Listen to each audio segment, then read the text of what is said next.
Diego was 41. He drove through the winding hills of Andalusia in a borrowed Audi on his way to a corporate retreat in Malaga. The GPS failed somewhere near a forgotten village with stone streets and laundry fluttering from balconies. He stopped to ask for directions. And that's when he saw her, Lucia, mid-30s. Dark curls tied back, wearing a paint-stained apron. She was hanging herbs on a string outside a small, sunlit shop with no sign, only a painted tile that read, Alma. She gave him directions. He thanked her and drove off. But 5 minutes later, he turned the car around. Back at her shop, he asked, "What do you sell?" Lucia shrugged. "A little of everything, mostly stories."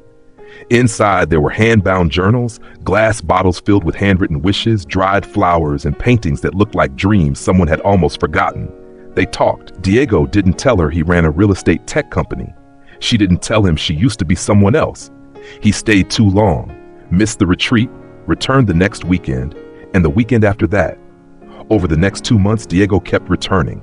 He brought her coffee from Seville. She gave him poems written on receipts. They never talked about real life. Then one Sunday, Lucia wasn't there. The shop was closed. No note. He waited. A boy from the village passed by and said, "She's with her mother, in Cordoba, the hospital." 3 days later, Diego drove to Cordoba. He found Lucia in a quiet waiting room, eyes red. "I didn't think you'd come," she whispered. "I didn't know I needed to," he replied. Her mother passed the next day. Diego stayed, not as a boyfriend, not as a savior, just as someone who showed up.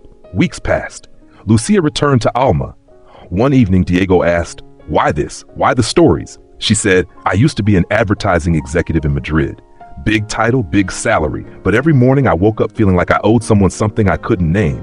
Until one day, I quit, sold everything, came here." She handed him a journal. On the cover, "Everything I Forgot to Want." Inside, she'd written about him. But here's the twist.